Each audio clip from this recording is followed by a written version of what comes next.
Your Legislators is made possible by Minnesota Corn. From developing best practices that help farmers better protect our natural resources to the latest innovations in value-added products, Minnesota corn farmers are proud to invest in third-party research leading to a more sustainable future for our local communities. Minnesota Farmers Union, standing for agriculture, working for farmers. On the web at mfu.org.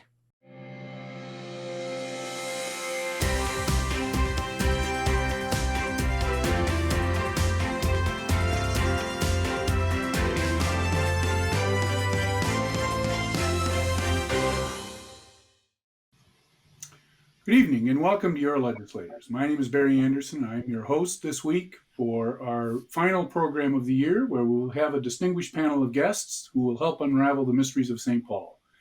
It was, I think we could say, an exciting finish to the legislative year, and we will see what our panel has to say about what was accomplished in this session, what was left undone, and maybe some discussion about the close of the session as well.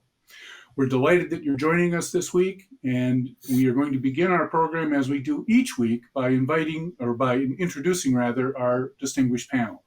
Let's begin with Representative Jamie Long from District 61B in Minneapolis. Representative Long is the Majority Leader of the House of Representatives. We'll also be joined by Senator Nick Frentz from North Mankato, and Senator Zach Duckworth from Lakeville, and Representative Kristin Robbins.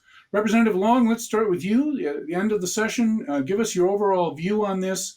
One question I would have for you is, it was a controversial end of the session, but there is some history of that in the Minnesota legislature. This one seems to have been noisier than most. Do you think there's going to be any effect on legislative relationships going forward from this moment? Floor is yours. Talk a little bit about what you think happened in this session and how you'd answer that question. Sure. Well, good to be with you all, and good to be with my colleagues. We hopefully got a little bit of sleep in the last day since we wrapped up session. Well, I think the session is going to go down as the most impactful in state history. I think that we have had a tremendous amount of accomplishments that we can be proud of, including historic investments in our schools, paid family and medical leave, which is a benefit that Minnesotans have been asking for a long time. Climate action, which Senator Frentz and I worked very hard on together, and much, much more. So I think we have an awful lot to be proud of, and we have a lot to be proud of for the work that we got done this year as well. So I'm happy. I know we'll be digging into that in the next hour. In terms of your question, I think that we had to do what we needed to do to make sure we got our work done this session, and we have rules that protect the majority and rules that protect the minority, and I'm sure we can dig into the details of how the process works.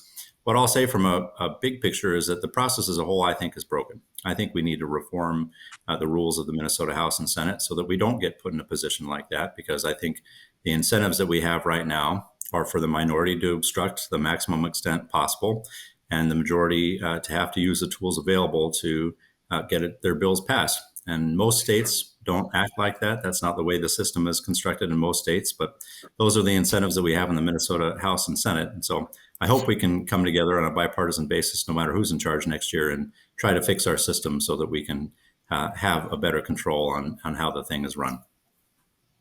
Let's go to Representative Robbins for your view of the legislative session. I would observe that there have been legislative sessions in the past that were contentious and controversial. I recall some going all the way back to the 1980s, as a matter of fact. But I gather from the press coverage that the view from the minority is that maybe this one was something special in that regard. I'd be interested in your observations about how the session ended and what your view is of the accomplishments of this session. Thank you for having me. Yes, I mean, I would take umbrage with Majority Leader Long's suggestion that the minority was obstructing. We were debating bills throughout the entire process at the end of session, and we got our work done. We were able to finally air our grievances and concerns about some of these bills. During the regular committee process, often there was times when we ran out of questions for the minority, so we never got to air concerns. And so we didn't have representation on all of the conference committees, so we weren't able to air concerns there. So the place to finally get the people to understand what our concerns were about these bills was on the floor. And it was really the Senate where one of the DFL majority members held the Senate hostage for 18 hours, so they couldn't debate bills. We were getting our work done and sending things to the Senate. It was the Senate that wasn't getting things back to us. So I would characterize the end of session as completely chaotic, an abuse of the minority. We had, when the final garbage, so to speak, bill was brought to the floor, we had an hour left to debate it. And instead of making it available to the minority online or in paper, it was just rushed through, and we didn't even get to ask questions like, where is the bill? Can we wait for the bill? Can we recess until the bill is available? Just over our objections and higher order motions, it was passed without us. So I would say that was unnecessary. There was an hour left. There could have been ways to make the bill available, and we still are digging through trying to figure out what's in it. So I really think it was an abuse of power, and I hope it is not repeated. Senator Frentz, your thoughts on the end of session? Well, first of all, thank you for having me. Thanks for joining me, colleagues. I am a sucker for the Minnesota Legislature. I love the work, and I have good working relationships, and I hope they maintain. The news for Minnesotans is the things that were passed and some of the things that weren't passed. I've received 20 calls and texts since the session adjourned about the things that were included in legislation and about the things that weren't over the end of session process. I think the $30 million for rural ambulance, that's very important out where I live. The child tax credit clarification, that's a winning proposition for Republicans and Democrats. We're helping young families. That's exactly where we should be going. There are more things that we could talk about. I'm obviously very pleased with the energy package. Thank you again, Representative Long. It doesn't just include some of our climate commitment, but permitting reform.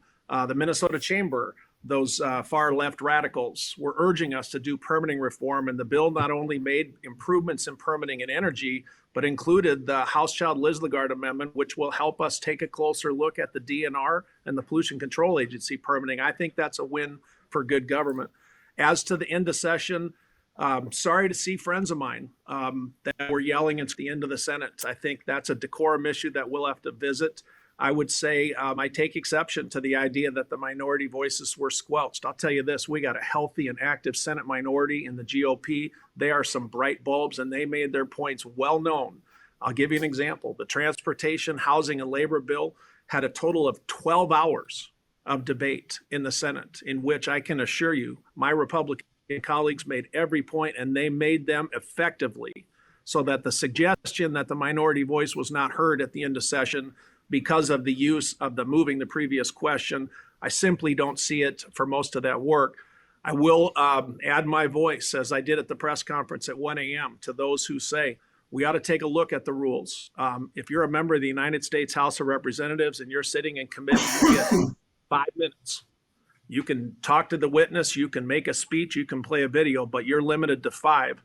And I hope both parties would agree that the use of the amount of time in debating bills had reached a level I have not seen in my 8 years in the Senate. And I hope Representative Robbins and Senator Duckworth will agree. When we're spending 15, 17, 18 hours on the floor and moving 2 or 3 bills, regardless of what you think is the appropriate voice for the minority, we're at a whole new level. And I think the public will be asking, why can't we put reasonable boundaries on the amount of time members of the majority and minority will speak? And I think we'll take a close look at that. Bottom line, productive session. And I think what Representative Long is referring to is the 2-year biennium, in which I agree, historic is probably an understatement. Senator Duckworth, end of session. What are your thoughts? Well, thank you, sir. I think it's always interesting to hear folks, and maybe it's a little bit easier to lobby for, suggest changes to rules when you have complete and total control of government. So I think that still needs to be a part of conversation. And when you have, especially, it's one thing to have a majority of one of the chambers or the governor's office. It's another thing to have complete and total control. And that is when the responsibility of ensuring that the process is not tarnished is even more important. So I look forward to having those conversations in the future, and hope and trust that my friends, whoever they happen to be, that find themselves in the positions of leadership at the time, are abiding by some of the sacred ideas and notions of representation democracy in our state's constitution. I'll say this, I am not a believer in the saying that the ends justify the means when it comes at the expense of our democracy and transparency. Last year, when we found ourselves with the same sort of government makeup that we had this year, there was no need for clamorous end to session, because time was managed differently. Bills came to the floor and through committee appropriately. We had the chance to debate, have amendments, and oh, by the way, there was a good bipartisan effort to reach an agreement at the end of session. Session did not have to end the way that it did. There could have been a whole host of ways that we went about ending in a way which would have been much more respectful of our institution. First and foremost, time and process could have been managed appropriately to avoid what happened at the very last minute of session. Number two, we could have reached an agreement between Republicans and Democrats to have the sort of ending to session we're more accustomed to. And number three, we could have gone into a special session if necessary. I think folks have to ask themselves, was what we experienced and what the people of Minnesota witnessed just a couple of days ago worth it? I don't think it ever will be. And to your question, Your Honor, I think we are going to have we're going to have to do a lot of repair to the damage that was done to relationships and the legislative process in general. Last but not least, I'll say this. Back in February, and even a little bit before then, Speaker Hortman said this session, not a whole lot has to occur. Really? We just need a bonding bill. And she even suggested we could probably end early. I don't know what changed between her making that statement at the beginning of session and where we found ourselves at midnight, because clearly there was more that they were looking to get accomplished rather than just a bonding bill and maybe ending early. So that being said, I'm an eternal optimist. I hope a lot of lessons are learned from this and that we move forward positively on behalf of the people of Minnesota and our colleagues. Let's go to the energy bill, which received some press coverage. The Star Tribune article today talked about permitting reform, but the article was spare in the details. And I'm going to start with you, Senator Frentz, because I know that you've been kind of the lead on some of this. When we talk about permitting reform, what does that mean? And what were the specifics about that energy bill? Because, as I said, it was a little difficult to glean from the press coverage as to exactly what the result was. Well, first of all, this is something that has to be bipartisan. Government has to continually ask itself, are we doing things the right way? Are we doing things where the voice of the public is involved? Are we having the right process to be efficient without rushing? And Minnesota's too slow in its permitting. And in my opinion, in the energy jurisdiction, which arguably was not updated in the last 40 years, there were inefficiencies which were in need of an upgrade. I was amazed when we got into it that there were different voices who had different agendas. Some were more interested in the speed, just simply saying you must permit this fast. Others wanted input at certain points, including labor, environment. That's fine.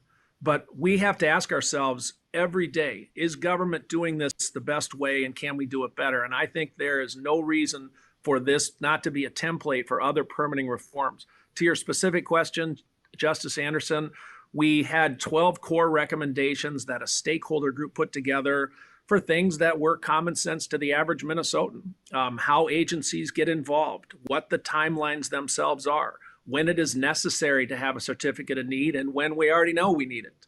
And I could go into detail, but the bottom line on that was it's better for those that use it. As you know, down here in southern Minnesota, some of the agriculture permitting and the pollution control agency is a subject of constant talk.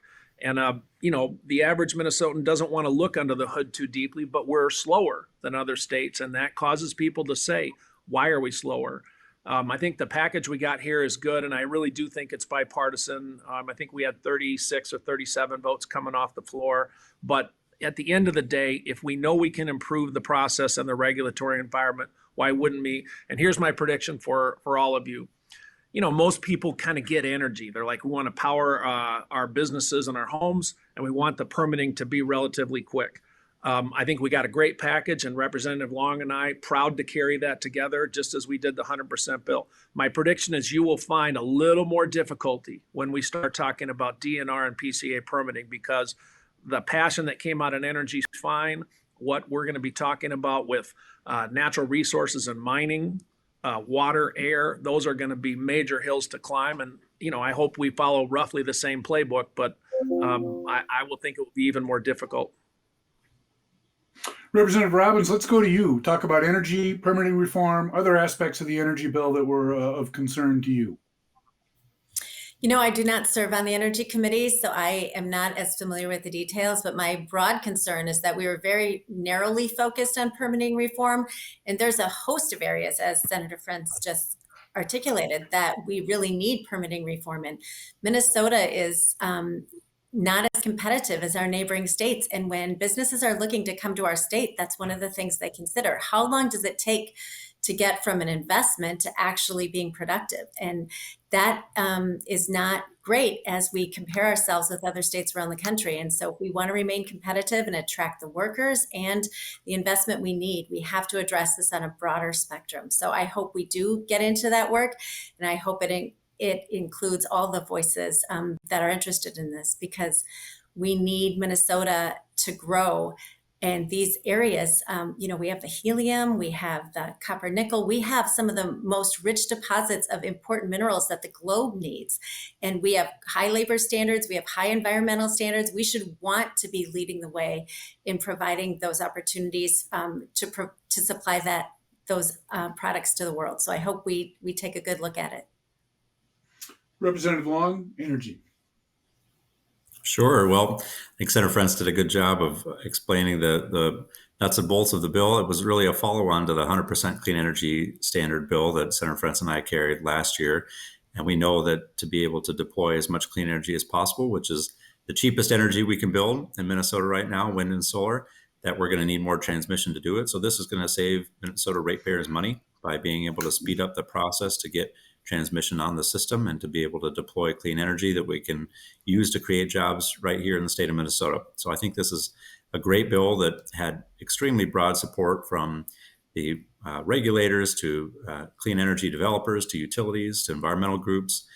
I'm glad to hear that you got some GOP votes in the Senate, Nick. We got 0 in the House, and that included on the reforms that we had for the Pollution Control Agency and the DNR. So to Representative Robbins' point, the bill that we passed out of the House had reforms that were beyond transmission, but we still got no votes for being able to move that forward, which I was disappointed in, because I don't know how you can get much broader support than what we had for this bill. But I do think that this is important work that had, outside of the Capitol, basically unanimous support. And I think it really is a model for the country. Representative Long, I noted in the Star Tribune coverage of the energy bill that concerns were raised about baseload power issues. And we've had this discussion before. This session isn't going to fix every issue that might exist, but this does remain a concern because of the intermittency and lack of density to wind and solar, which are sort of environmental group preferred alternatives. Was there any progress made on baseload power issues at all in this session? Is that something we're going to deal with in some future session? Well, what I'll say is that we know that you can get a very high concentration of wind and solar before you really start to need other sources to back it up. And we can get to 80, 90, even 95% by some projection penetrations of wind, solar, batteries, other forms of energy before you're going to need to have some more stable power that can help what they call be a firm dispatchable power to help make up that last 5 or 10%. And there's a lot of options that are out there. We have operating nuclear plants in Minnesota. We have hydro that's coming in from Canada and other places. And then the utilities are looking at some other long duration battery storage that might be a backup option, hydrogen. There's quite a lot of options that we have, and the utilities have until 2040, so another 16 years to figure out what the technology is they're going to deploy.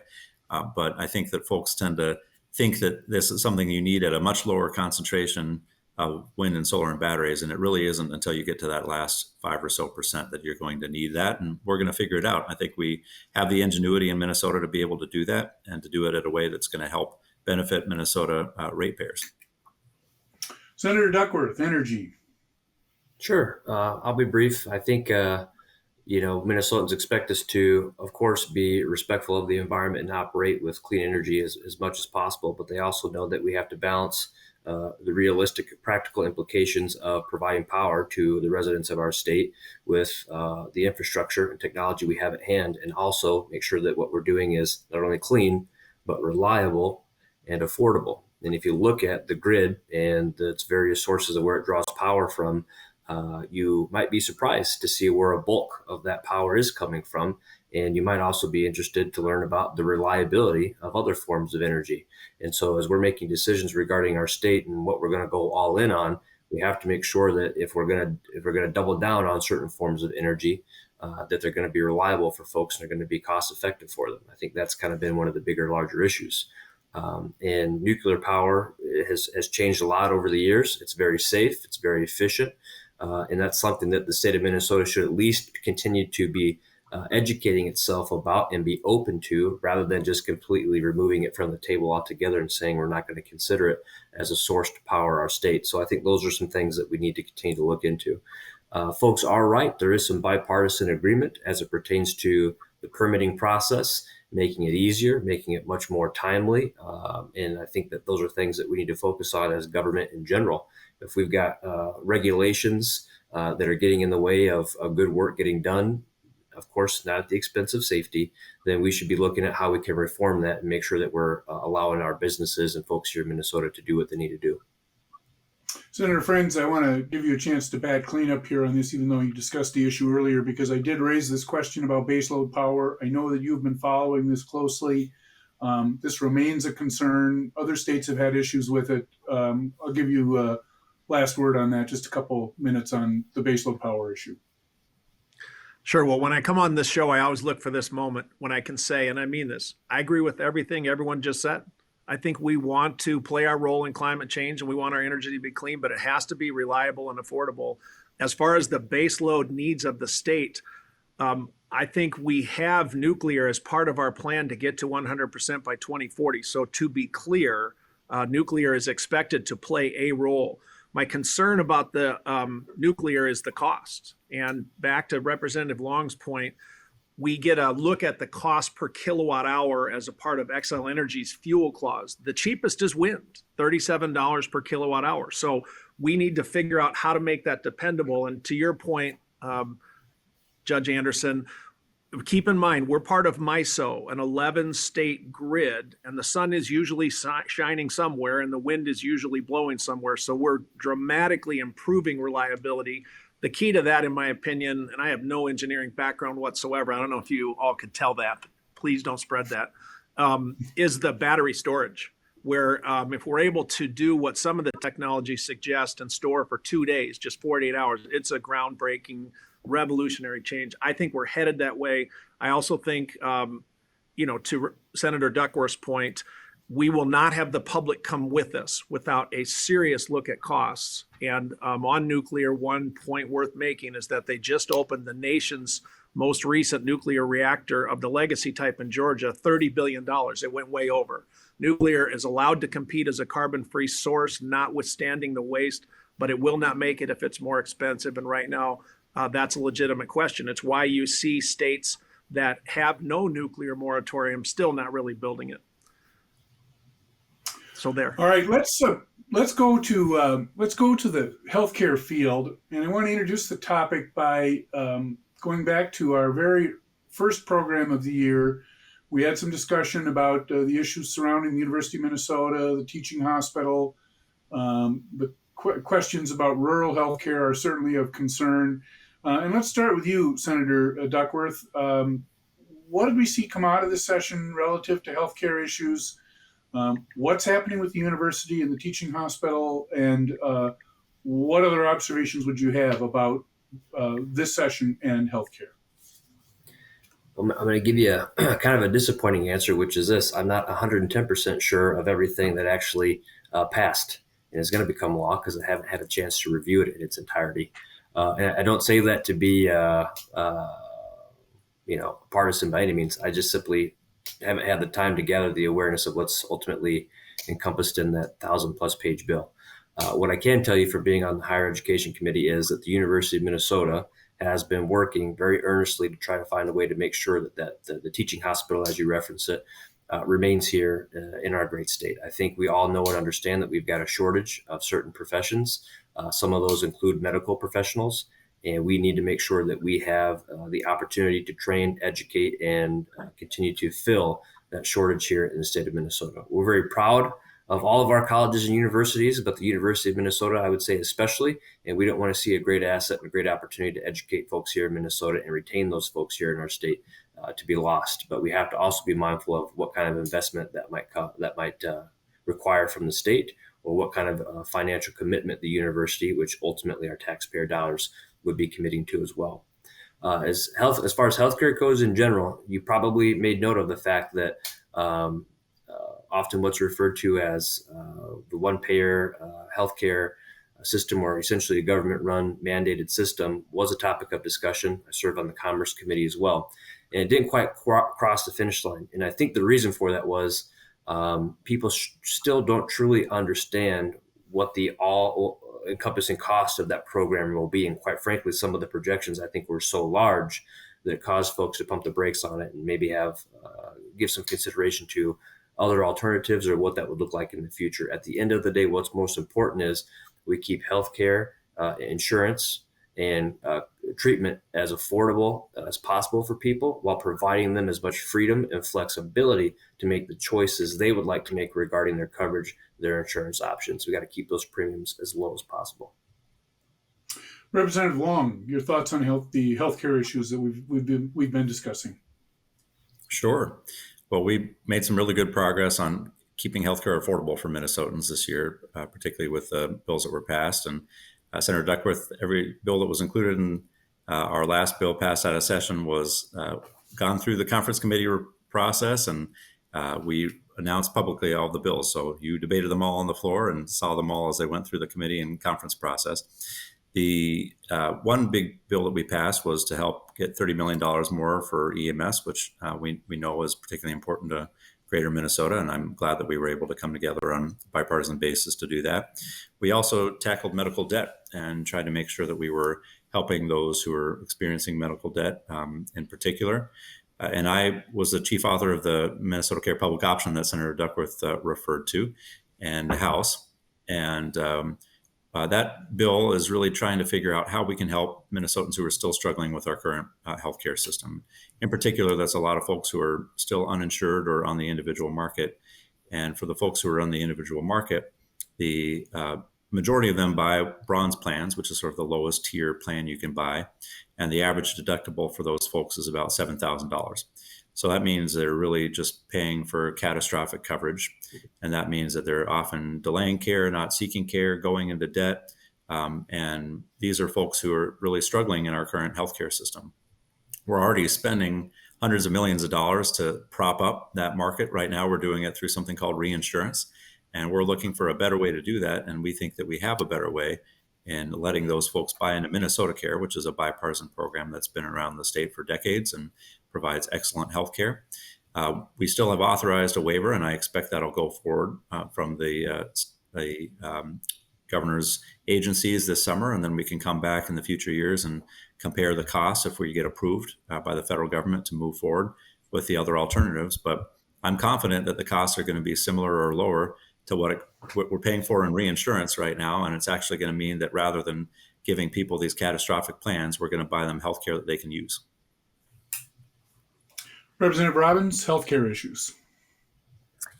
So I also serve on the Higher Ed Committee, and I know that it's very important for the University of Minnesota to maintain a really strong teaching hospital. I support the academic health mission of the university, but I have a lot of concerns about how they're handling this. So the university originally owned the hospital system, and they couldn't make it work financially. So they brought in Fairview, and now Fairview is struggling.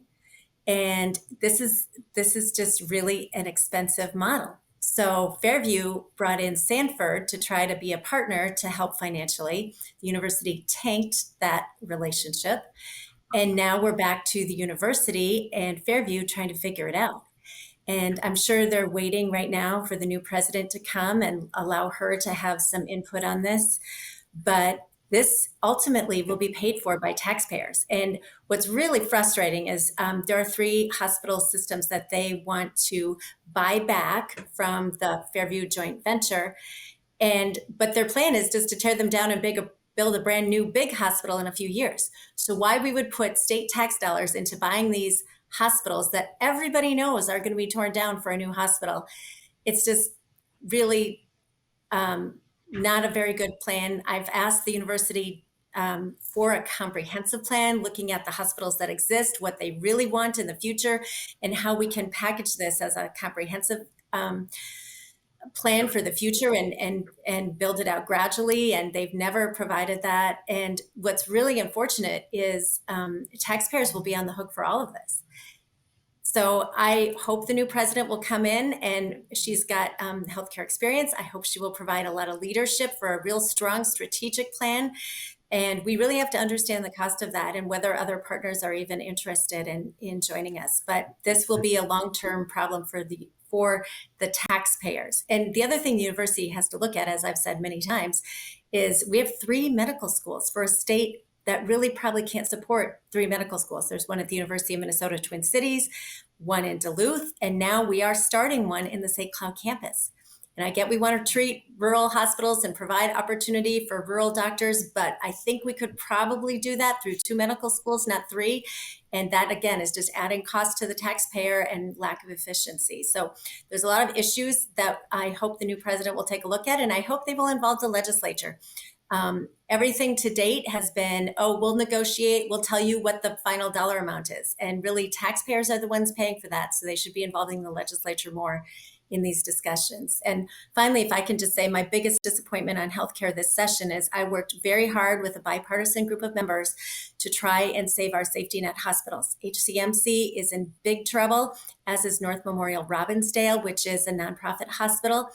Together, they serve the vast majority of the Medicaid, Medicare patients in our metro area. And we were working on a deal to help them get some sustainable funding, and also that would, for North Memorial, draw down federal money that we are currently leaving on the table for Medicaid and Medicare patient populations, and that did not make it. And I don't know how they're going to survive through next session. So it's a big disappointment for me, and there was bipartisan support for trying to get something done. Senator Frentz, healthcare.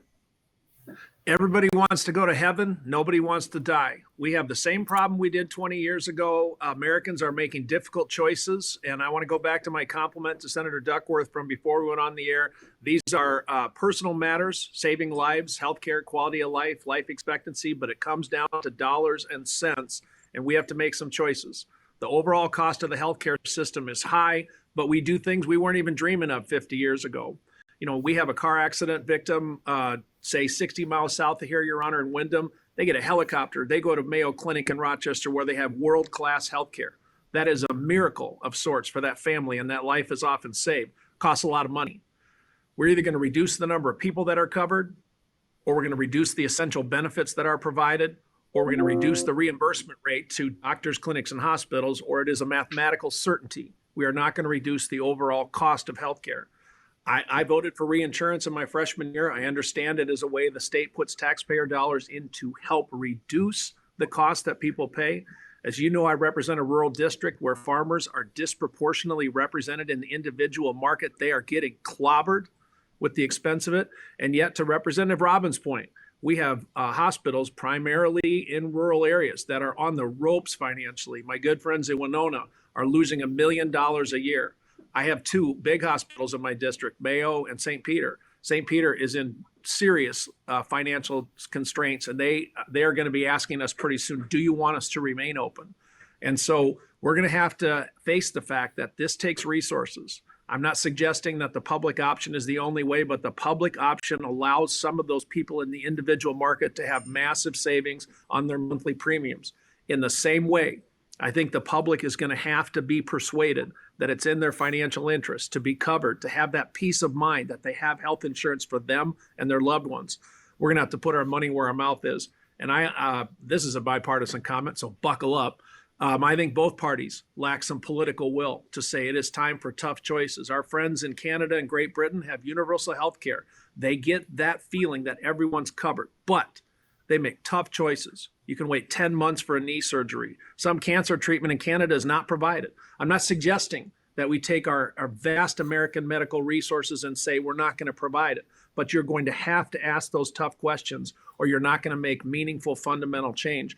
I support the public option not because it's a cure-all, but because it would allow us to see how it works and allow those Minnesotans who have a little less to get a break on their monthly premiums. Tune into a future Your Legislators episode to find out exactly where that particular bill is headed. I can tell you I got a close-up look at it the last week or so, and we all know where it ended up. Representative Robbins, I want to go to you. You sit on the Higher Education Committee, and although this isn't a budget year, there were discussions about higher education issues. Maybe you could walk us through some of those discussions and what, if anything, occurred in this session. You know, I commend Chair Pulowski. He's now retiring, but he has been a terrific chair. This is my first term on the Higher Ed Committee, and I've learned a lot from him. And his mantra always was grab them by the budgets and don't let go. And he is very committed to ensuring that the dollars we spend in higher ed are used well. I think the biggest win in higher ed this year is that we took some of the money from the North Star Promise Act, which is the free college program that's going to start next fall, and used it to make sure that our foster students from the Fostering Independence Grant Program were fully provided for. That program is a bridge to help students who have been in the foster care system as minors to be able to go to college, and it was oversubscribed and students were on a waiting list. And these kids have been through so much, and this was a great win for the foster care students in our system. I have long advocated that we need to take a hard look at our campus-wide system for efficiencies. There are 52 campuses in the Minnesota state system. I don't think that we can sustain them at the current level. It's just unaffordable for the taxpayers, and we've had 12 to 13 years of declining enrollment. And so we have to take a hard look at that. And if the numbers aren't there, we have to provide some efficiencies in the system so that we can provide world-class education, maybe at a smaller number of institutions. That does not make me a popular person, but I just think that's the economic reality. And then I was disappointed. Our target in the Higher Ed Committee this year was $500,000, which is very small. The University of Minnesota had requested $45 million as a supplemental request, which obviously there was no money for that. And there won't be money coming in the future. We are looking at deficits because of the overspending in the first session of this biennium. So the University of Minnesota is really struggling. They are saying they will have to raise tuition 4.5% next year. It's a tough pill to swallow for Minnesota taxpayers who want their kids to be educated here in the state. So there's a lot we have to do on that. I think there's a lot of efficiencies we could find in the system. There's a lot of bureaucratic central office employment at the university that I think is a struggle. I think we're going to see costs rise. There was language provided to unionize the student workers at the University of Minnesota. I think that will only increase cost pressures there. So I think we have some real work to do, but I'm optimistic that we have a world-class education system here. And it's one of the strengths of our economy and of our ability to attract new people to our state. So I really want to see our higher ed system succeed, but I think we need to take a hard look at efficiencies. Representative Long, higher education. Sure. Well, we certainly have had struggles with enrollment in recent years, but we have good news. For the first time, enrollment was up this past year, and I think that's because of the investments that we have made in the last two sessions. In higher education, we know that we invested significantly, historic investments across both the Min-State and University of Minnesota systems. And we also launched the North Star Promise Act, as Representative Robbins mentioned, which is going to provide scholarships to individuals under $80,000 in family income, and that'll help projected between 15,000 and 20,000 students. So I think we're seeing a turn in the tide for enrollment in our public universities, and I think that that's in no small part due to the investments that we were able to make this session, which I think we have reason to be extremely proud of. Senator Duckworth, higher education. Sure.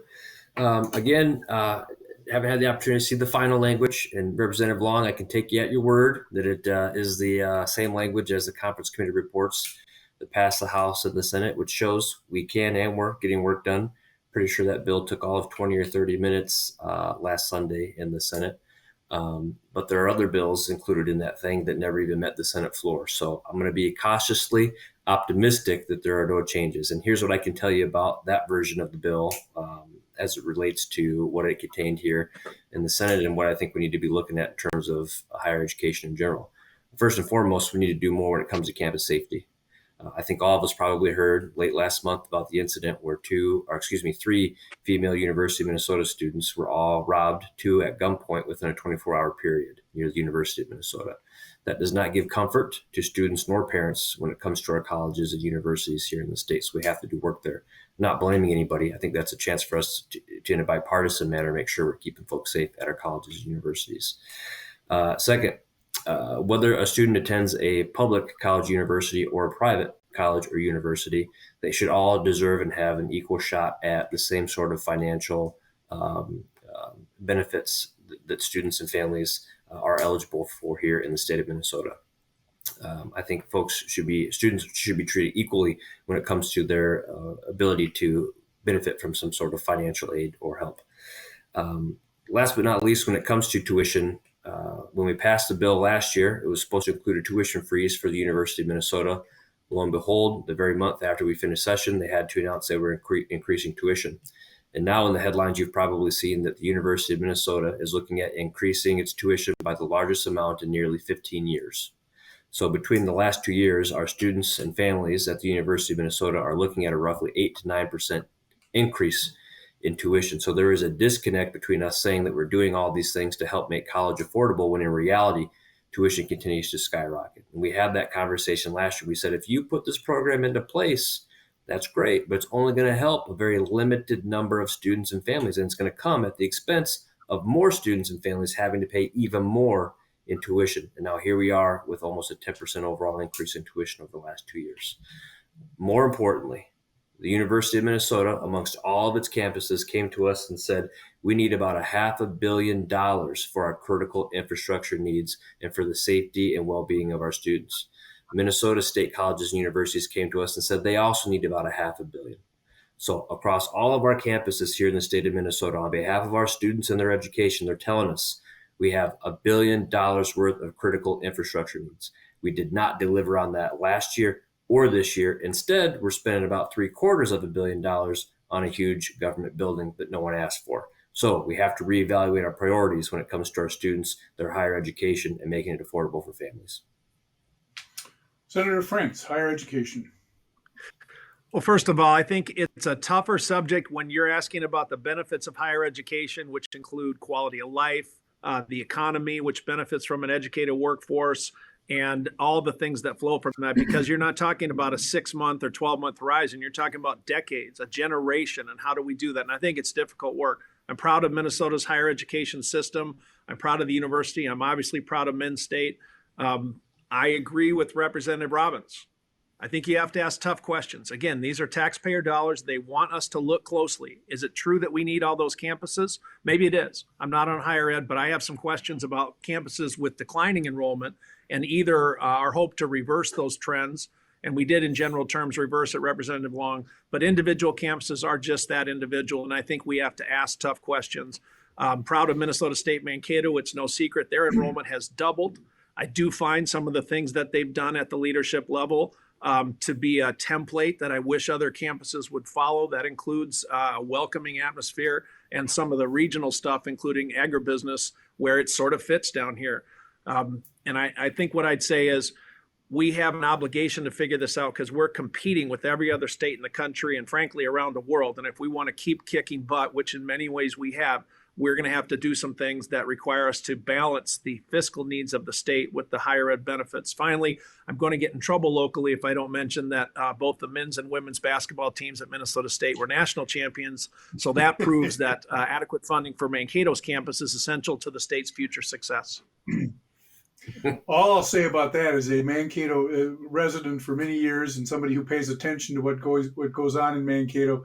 The thought that we have national champion athletic teams, for those of us who grew up in the 50s and 60s, yeah, that's a little surprising. So congratulations to all concerned.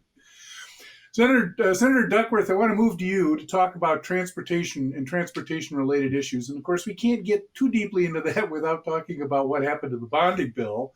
Or any potential bonding bill. So that's a piece of this. So I'm going to give you a little opportunity to talk about what was accomplished with transportation issues and whether or not there is some possibility of a special session to deal with bonding issues. The governor seemed to suggest no, but you never know about these things. Let's start with you, Senator Duckworth. We'll go around the table. Transportation issues. Sure. I don't think there's going to be a special session for a bonding bill. And to put things in perspective, a rather large one was passed last year, just for a frame of reference. But in terms of transportation and the work that was done there, again, assuming it's all reflected in the bill that was passed, at least in the Senate, Senator Scott Dibble does a fairly good job of approaching it from a bipartisan standpoint. He and Senator Jasinski have done a great job making sure that bill is reflects the practical needs of the state of Minnesota, our residents, balances it between the Twin Cities, suburbs, and rural greater Minnesota. It is unfortunate that maybe there were some critical projects, a limited number, that would have benefited from some funding in a bonding bill. We never got to a point where we were seriously having a conversation about what it would look like and having enough time to get it passed. So in terms of other projects in the transportation world that I think remain or still need to be resolved, I think our approach to the Met Council is a part of that. I think light rail infrastructure is a part of that. So there's still plenty of work that needs to be done as it relates to transportation. But I will say, as in people may be surprised to hear this, many aspects of state government, there is often plenty of bipartisan agreement on a lot of things. And when we focus on those, we tend to get bills passed, and we get them passed before the end of session. And that's when we do great work for the people of Minnesota. Representative Long, transportation issues. Sure. Well, we had a tremendous transportation budget last year when we were in our budget year, since we do 2-year budgeting at the state level. It had historic investments for all modes of transit, great investments in our roads and bridges, our transit systems, walkability. This year's budget was much more narrow, tailored, since we had done such a big budget last year. But I am very disappointed that we didn't get a bonding bill done this year. And that is an area where there should be broad bipartisan agreement to get it done. The leadership was not that far away on the number from the bonding bill, but what hung that up was extraneous policy demands. The GOP leadership released in public what their demands were, and they were unrelated. They were things like the Equal Rights Amendment, other bills that didn't have anything to do with what should be a really bipartisan process to be able to get bonding bills done. And so when you're tying infrastructure to other issues, then that's where it gets hung up. And it was really disappointing to me that we weren't able to reach bipartisan agreement on getting a bonding bill done. We did get a bill done last year, but we didn't get a bill done for the 2 years before that. So we had a really big backlog that we just barely dug out from last year. And we were starting to try to catch up and look ahead at some of the needs of the state. Our teams worked really hard, traveling all over the state on a bipartisan basis to try to put this bill together. And so it was a big disappointment to me that we weren't able to get agreement. And I think it was related to all of these demands that had nothing to do with the bipartisan infrastructure bill that we should have been focused on. Representative Robbins, transportation issues. I think it's too bad we didn't get the bonding bill done. There are needs all over the state. In the House, what happened is the bonding bill came up again in the last half hour. Again, I still don't know what was in that version of the bonding bill. It wasn't available online. It wasn't available on the floor. We didn't even know what the price tag was. And so I really think, with the DFL trifecta, it's a question of time management and managing the calendar. They showed that they were able to do things along the way during session. Like we got the SRO bill done, we got the net operating loss bill done. So when there's a will, there's a way. And so I'm very disappointed. The state is getting a $730 million state office building remodel that I see out my window right now. And the communities in our state are getting nothing. And they don't want their tax dollars going to remodel an office building that's, open 5 months a year. And it's just absurd. So I'm very disappointed that more wasn't done. I do think it was good. Some money was put into the Quarters of Commerce program, which I think is a good program. I think that, it's an unfortunate and an unforced error that it didn't happen. My understanding, and one of the senators can speak to it, is that there were 34 votes on the board and the board just didn't close on time. It would have passed except for an error in the Senate. So I just think, again, time management has been a fatal flaw of this session. Senator Frentz, transportation, and if you can respond to Representative Robbins' question there, you're free to do so. Sure. Well, first of all, I agree. Transportation's in pretty good hands. I think Jasinski and Dibble work well together. We're going to miss Frank Hornstein. In my opinion, that expertise is valuable. I hope the state is on a roughly appropriate course for transportation funding.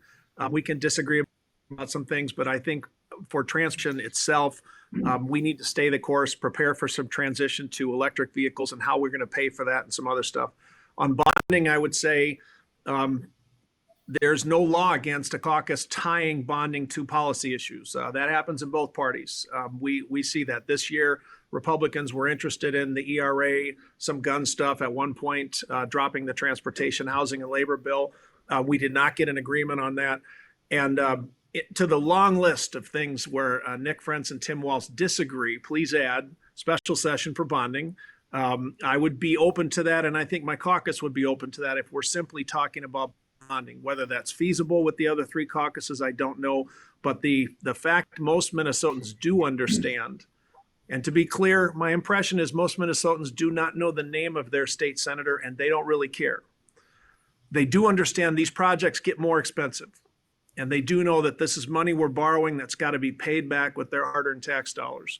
And so one of the things I'm fond of saying in our caucus is, you want to put a no vote up on the board on bonding, you better think long and hard about working men and women and what they think of that. And so I do think there should be some pressure put on both parties and all the caucuses to say, really? No bonding? Are you sure? Because those projects are going to get more expensive and there will be more added to the queue.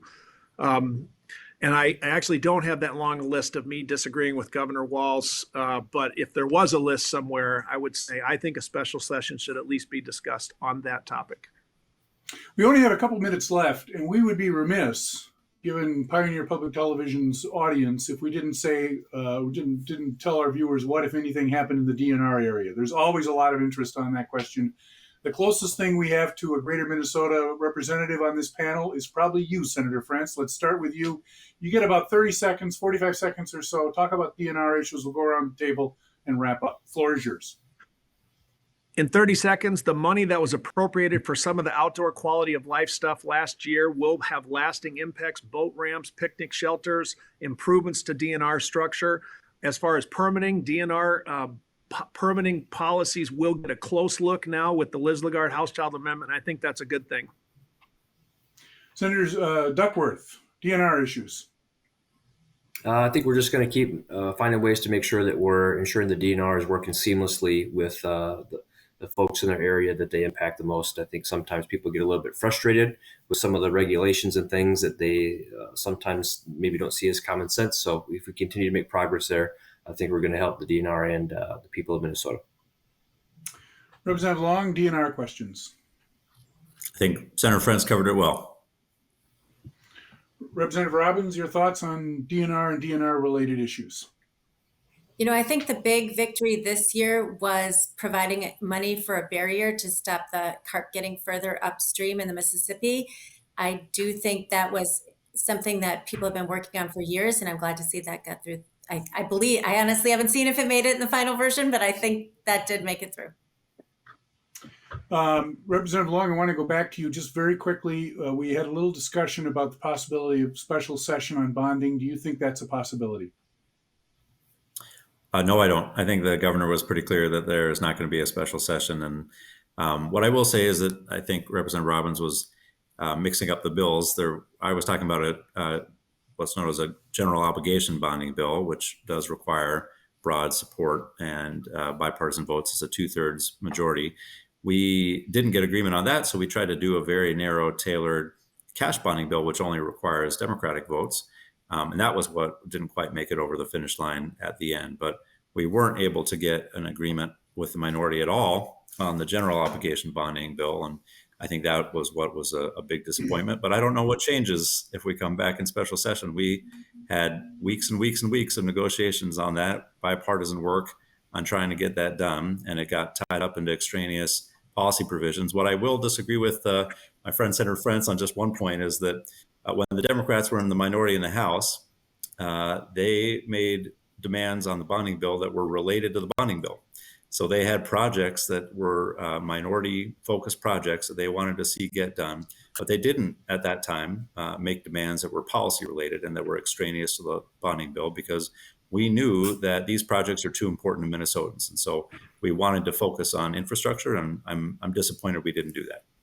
I want to thank Assistant Majority Leader Nick Frentz, Majority Leader Jamie Long, Assistant Minority Leaders Representative Robbins, and Senator Duckworth for their participation in the program this evening. I want to thank our viewers for joining us, and I remind you that we will be back to you again in February of 2025 for another session of Your Legislators. Thank you and good evening. Your Legislators is made possible by Minnesota Corn. From developing best practices that help farmers better protect our natural resources to the latest innovations in value-added products, Minnesota corn farmers are proud to invest in third-party research leading to a more sustainable future for our local communities. Minnesota Farmers Union, standing for agriculture, working for farmers. On the web at mfu.org.